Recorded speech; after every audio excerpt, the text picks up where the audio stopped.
Well, you know the problem with democracy. I don't think there is any country in the world which does not call itself democratic. All countries in the world call themselves democratic. It's a matter, first, of definition, I think mainly of definition and of what we regard to be the essentials of democracy. We certainly ourselves regard ourselves as democratic. We understand why countries used to the multi-party system don't believe that a one-party system can be democratic, or are rather suspicious of the one-party system. We can't, frankly, convince them by sheer argument, philosophical argument, that this is possible. Perhaps the best thing is actually to see this thing in practice. What are the essentials of democracy? The essentials of democracy are that individuals should feel unharassed, that they are actually free in their society. Individual, this is the most essential thing. I never see why an individual should not feel free because of a machinery of election. And the two-party or the one-party is really basically a machinery of election. The second one, when it comes to machinery, is that an individual should feel a true choice of the people he wants to represent him in a government where it's no longer possible for people individually to participate in the government, that you have to select individual representatives. Now, sometimes you select parties, sometimes you select individuals. Now, frankly, I don't see why the thing cannot be democratic, simply because sometimes you select a party, which is what the Western countries usually do, and in our own case, you select an individual, the party being given, the party policy being given. So this is the kind of election we went through the other day, and we honestly believe we are independent, and we really ask the old countries at least to be democratic enough, to have a free mind, and to study the new experiments which are taking place in the rest of the world, and this experiment which is taking place in our.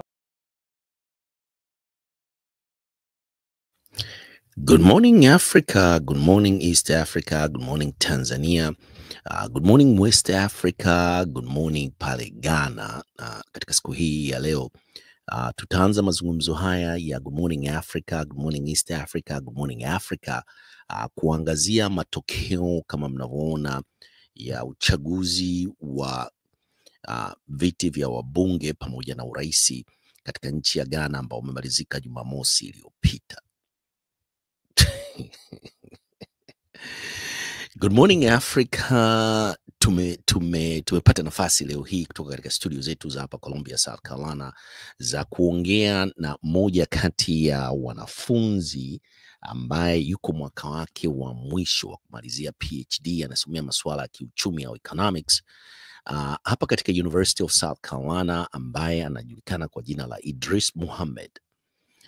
Anatupatia ufafanuzi wa siasa za Ghana na hali za kiuchumi hapo Ghana, na wananchi wa Ghana wako vipi katika kufanya maamuzi yao ikifikia wakati wa uchaguzi, ambapo Tanzania ndio tumemaliza tu uchaguzi wa serikali za mitaa ambao ulikuwa hauleti maana yoyote kabisa, kuanzia katika zoezi la kuandikisha wapiga kura ambalo lilikuwa likisimamiwa na TAMISEMI na sheria za uchaguzi na taratibu na kanuni zilizoandikwa na waziri aliyopewa dhamana ambazo zilikuwa hazileti maana yoyote kabisa.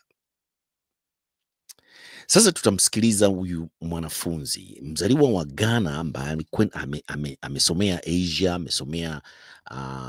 amesomea China vile na amekuja hapa Marekani na yupo katika University of South Carolina Dar-Es-Salaam School of Business, anamalizia PhD yake katika masuala ya economics and finance.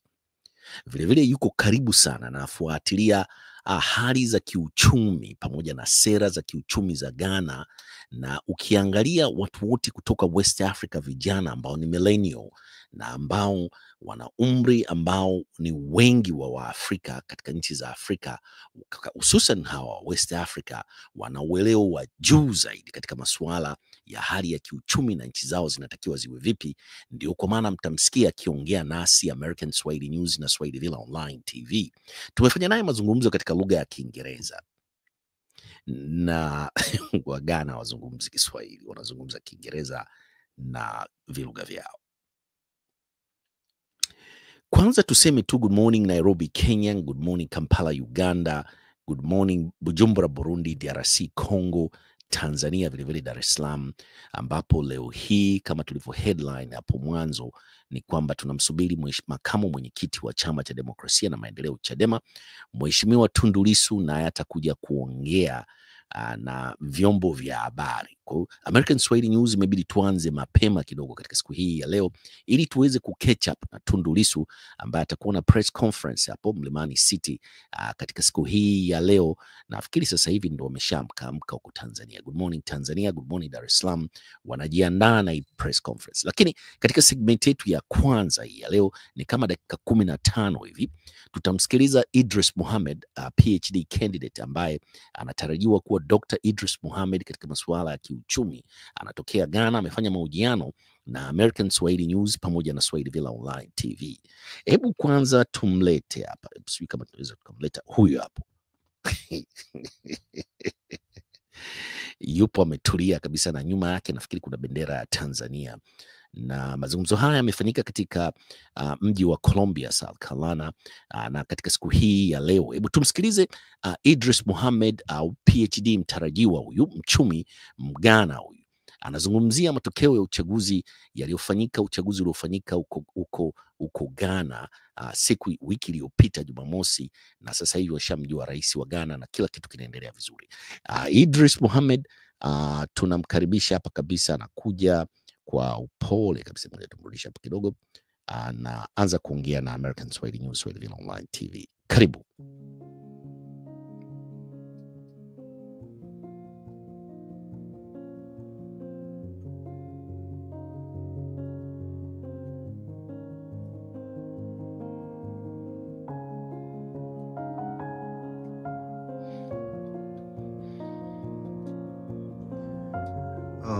Ghana is the land of gold.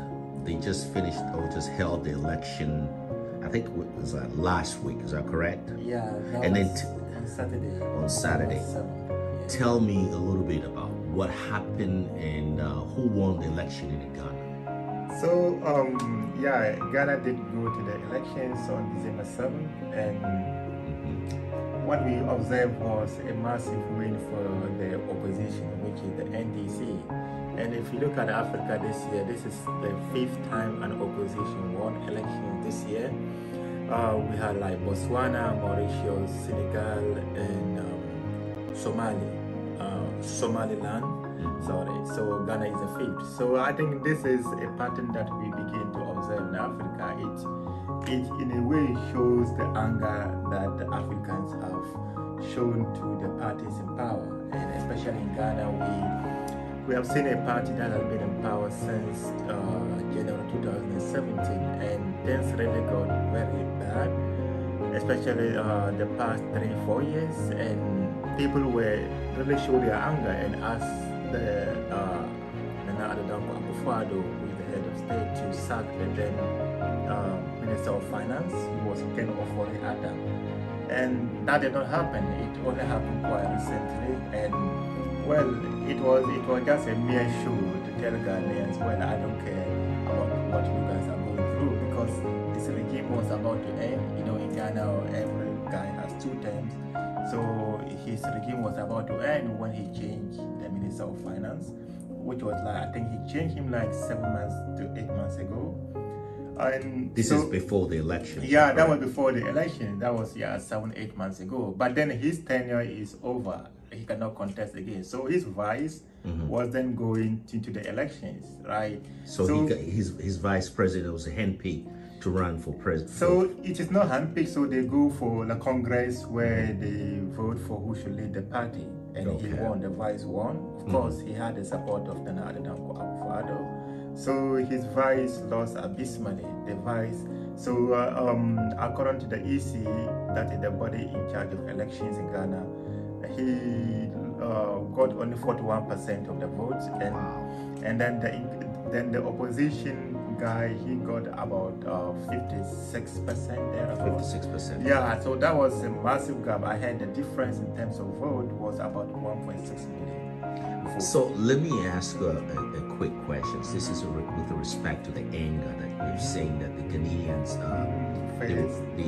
they were fed up with the how the administrations, the outgoing administrations, the way how they would handle the country just in general, or the economy. Can you talk about a little bit about the economy, because you're an economist, as a PhD students who maybe in another year or 2 years you're becoming a graduate here from Dar-Es-Salaam School of Business. Walk us through in that area. So we're talking about an economy where inflation was more than 40%. In America, let's put that in perspective. In America, inflation had not even reached double digits, and what was the anger here? I guess you can compare what we really have happening in Africa, like in Ghana, where inflation was 40%. It is the same thing here in America. It was around 9%. That was the highest in over 4 decades in America. So in America, most of the inflation is usually 1 to 2%. So it was their first time that, for some people, if you are like 40 years old, it was the first time that they have seen inflation going all the way to 9%. And in Ghana, we saw it going to 40 to 50%. Wow. So that is one angle that you can make a comparison. Inflation. For you to see the perspective. So just compare here in America, where it was still even a single digit, and the kind of anger that they had here. And that even made Kamala Harris lose the election. That was one of the reasons, right? Yes, sir. The economy. So what happened is the economy is always the number one issue when voters go to the poll, because you want to. So I didn't mean to cut you off. In Ghana, what we have observed is every time you do have an election, there is change will happen. You see the change of the administrations. What is I'm trying to phrase this question in a way that some of the people from East Africa that will understand this, particular people from Tanzania. What is the knowledge that the people of Ghana they do have with respect of how the leaders of that particular government, let's say in Ghana, they're supposed to run their government? Do you think they have a very high level of education to understand what's the responsibility of their leaders with respect to the economy? Yeah, so I think Ghana has been doing well, right? We have seen, I think, so many types of different changes in government since 1992. That was when we moved to a civilian rule. So since 1992, this is the 9th election we have held, and it was peaceful. All the 9 elections have been peaceful. So what is one way that we have been, there are so many things that come there, right? So one thing is, well, before the elections, there is this peace council. We have something we call National Peace Council. So they talk to the leaders, and they even make them sign a pact to say that, well, whichever way the results go, we're going to accept it. Right? So even this election, just a week to the election, they had to go, those leaders who contested the 2 main political parties, they had to sign a deal. And another thing is that, well, when you go to elections, if the election is credible elections, right, you must also know that, well, there's only going to be one winner.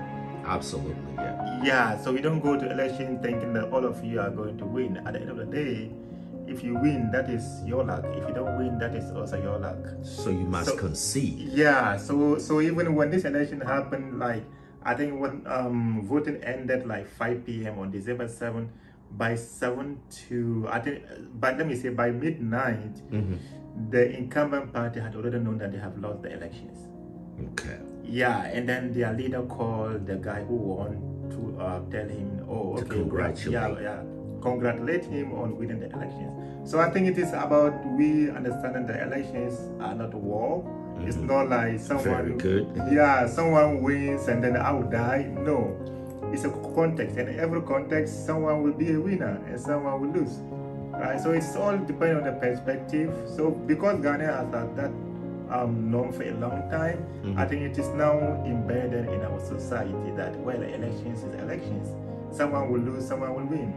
So, do you think Kwame Nkrumah and his colleagues, they build that foundation for the people of Ghana to understanding that election is the contents, and it's not about the tug war, that there's do or die, and there's no way I'm going to lose these elections. It's particularly that particular political party that is already in power. They refuse to get out of the office, and then they rig and manipulate the elections. What do you think about that? I think Ghana, I wouldn't say it was due to Kwame Nkrumah's effort. I mean, there are many views, right? Who instilled that? I would say it was process? General Rawlings. I don't know if many of you might know. Absolutely, yeah. General Rawlings. So he came as a dictator. I mean, he came to power via coup d'etat. Actually, he did 2 coups d'etat in Ghana. He was the first to do that, right? So the first coup he staged was in 1979.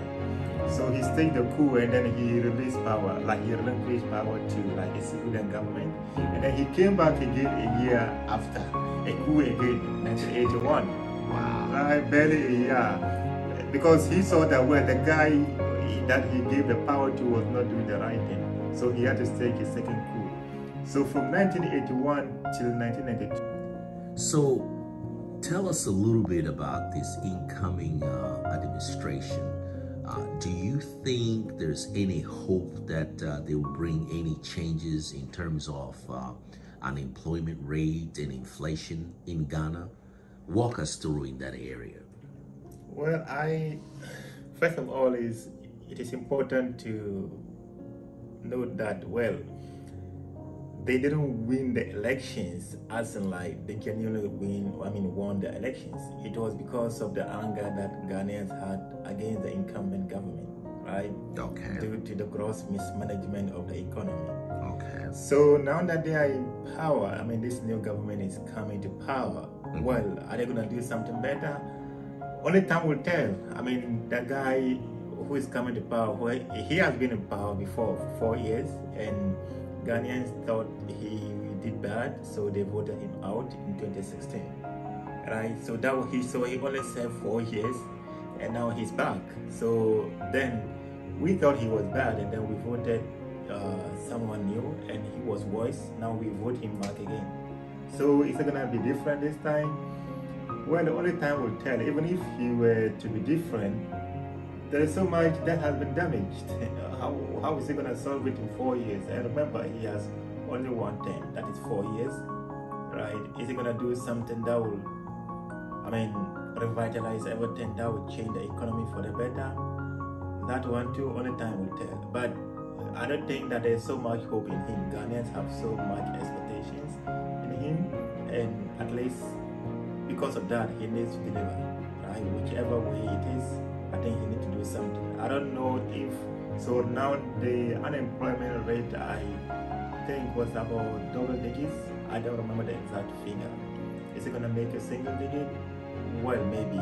Well, he came with this idea of 24-hour economy, which is being done all over the world. So in case where you would tell factories and companies to operate more than 8 hours a day, so they will have shifts, So some people will come and work maybe from 9 to 5, some will work the other maybe 5 till midnight or till the following morning. That is one thing he says he would do.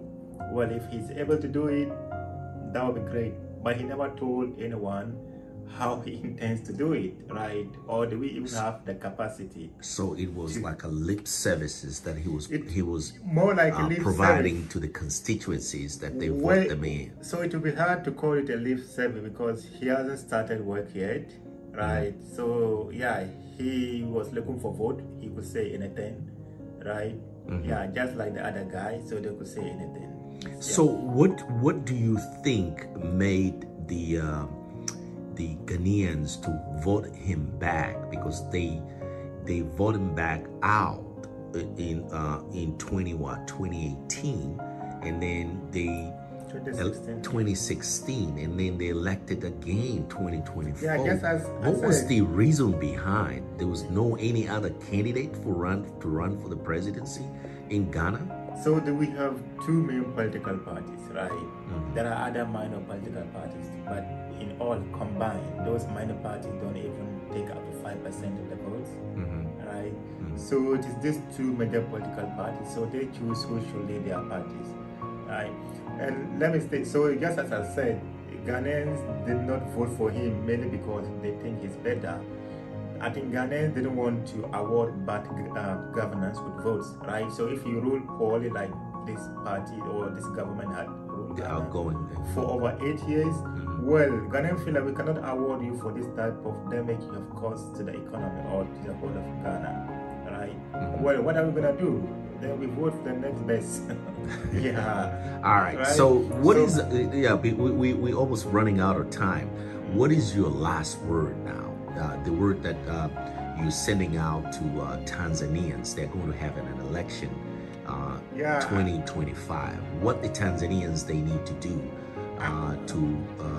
to make sure that they are going to vote, not they're going to war. Like you just indicated before, election is a contest, it's not the war. Yeah, just as I said before, yeah, so it is just election, it's like a context, right? You go in and someone wins and someone loses, right? So, and I think Tanzania is in the right directions. I mean, you had Magufuli, who was, I mean, everyone knew he was a dictator. He was a dictator, and now you have Samia Hulu, Hassan, something like that, and then the opposition. Well, I'm sure, I believe that everything is going to be peaceful, and also I do like encourage Tanzanians to go out to the polls. In Ghana, this time the voter turnaround was so low. I think it is like a historical low. We had like 60% turnout, which is so far a historical low since 1992. So, and when it's a voter turnout, it has its own effects, right? Because it looks like so only a smaller percentage of the voters are making decisions for the majority of the others, right? So that is not actually good for us. So I think I do encourage everyone there to come out and vote in Tanzanian elections next year. I don't know when it's gonna be, but I know it is next year. So whenever it is, I do believe, yeah, you guys are in the right direction. As long as everything, the government does not rig elections, and I do believe in democratic Samia Hulu to organize credible elections for the people of Tanzania to choose who should lead them in the next. So the last question is, you had an opportunity to meet the Tundu Lissu here at the Dar-Es-Salaam. Yes, I met. So why you forgot to mention his name? Yeah. And you talks about Magufuli and you talk about Samia Suluhu Hassan. What is your opinion with respect to Honorable Tundu Lissu? Tundu Lissu is he the leader of the opposition now? He's a vice president, chair, and he ran for presidency year 2020. No, but next year election, is he the one? I know he's not the one. That is why I did not mention his name. Yeah, because I met him here. He was a fine gentleman. I was hoping he would be the one to lead his party for next year's elections. But unfortunately, he's not the one. So we don't know yet, but they haven't chosen yet. Yeah, I do hope that when they do, when they choose, he will emerge as the leader to lead his party to the next elections in Tanzania. I mean, he was good. I talked to him and we shared some ideas. He liked Ghana. He told me we are, the beacon of hope for them. So if we mess up, then Africa will mess up. So yeah, so he has the hope, the ideas, and then the ideals that the youth of Africa are hoping for. I think he's a guy who, one of the few guys who really know what the youth want, who really have the interests of Africans at heart. And I do hope that if he indeed is the leader of his party to go into the election, he emerges as the leader. I don't want to say that Samia Hulu is not doing well, but I have met Tundu Lissu, and he was a fine gentleman with very good ideas for Africa in that.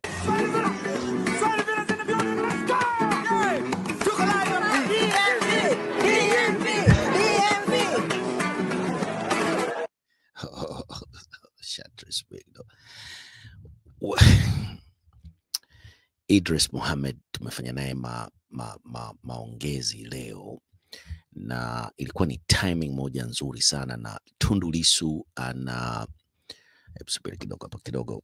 Tundu Lissu anaongea na vyombo vya habari leo hapo Mlimani City. Kwa hiyo ilikuwa ni timing moja nzuri sana, na Idris Mohamed alishawahi kupata nafasi zaidi ya mara mbili kukutana na Tundu Lissu hapo katika Dar-Es-Salaam School of Business hapa katika University of South Carolina, na kama alivyotoa maoni yake kuhusiana na, ameongea naye amemwambia kwamba Ghana ni beacon ya democracy katika Africa. If they mess up, the whole continent of Africa will be in mess. This young gentleman, he anatoka Ghana. Amesomea shule za Ghana, amepata nafasi ya kwenda kusoma China, na sasa hivi yuko Marekani hapa University of South Carolina, anamalizia mwaka wake wa 4 PhD katika economics. Na mmemsikia jinsi ambavyo akitoa his opinion kuhusiana na uchaguzi wa Ghana na democracy, na watu wanatakiwa kufanya nini wakati wanapokwenda katika sanduku la polling, na katika polling stations, na vile vile kuwepo na uchaguzi ni ushindani, sio vita.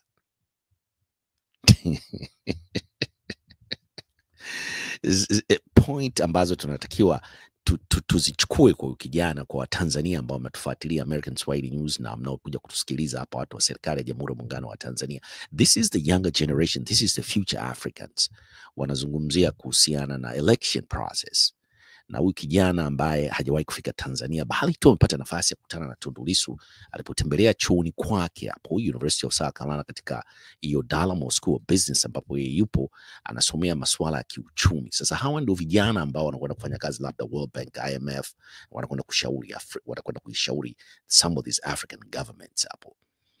He's from West Africa, most probably atakwenda kushauri some of these Eastern African, Southern Eastern countries, World Bank au IMF au African Development Bank, maeneo kama hayo. Na mmemsikia akizungumzia kuhusiana na huyu mtu ambaye atakuja kuongea katika conference, press conference leo hapo Mlimani City, Tundu Lissu.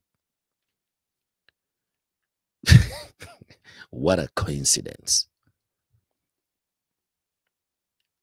Wazungu wanasema hivyo. Kwa hiyo hii imeingia kwenye record katika American Swahili News pamoja na Swahili Villa Online TV. Kwa hiyo sisi ni watu ambao tunakwenda na nyakati, kama producer wetu katika vipindi vyetu huko Washington DC, Abdul Shatri, mara nyingi wanaongea, tuko ahead of time. We are ahead of time. Na kuna some other interviews ambazo tumezifanya, na nafikiri kijana toka Zimbabwe, mmoja anatoka Zimbabwe, yeye hayuko katika PhD program, yuko katika masters program, graduate school, anatoka Zimbabwe, na mwingine anatoka Nigeria. Nafikiri tutazileta hapa mje muwasikilize vile vile. Kwa tutajaribu kuzileta hizi kwenda ahead of time, na tunakwenda katika general election Tanzania. Na sisi tumesikia general election ya Ghana ambao wameimaliza, na jinsi ambavyo wameiongelea kiusomi kwa kifupi zaidi katika kama 15 minutes only. The young man is very articulate, na kama mlivyomsikia, he's very young, is in early 30s, na anakaribia kumalizia PhD yake program.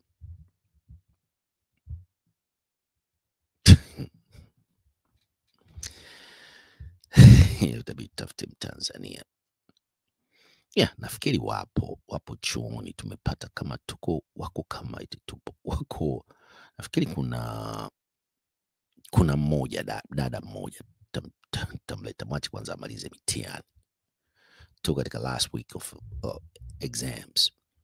Tamleta na mtamsikia hapa American Swahili News pamoja na Swahili Villa Online TV. Lakini tunamsubiri Tundu Lissu, anaongea na press hapo Mlimani City. Hatujui ataongea nini. American Swahili News pamoja na Swahili Villa Online TV hatujui.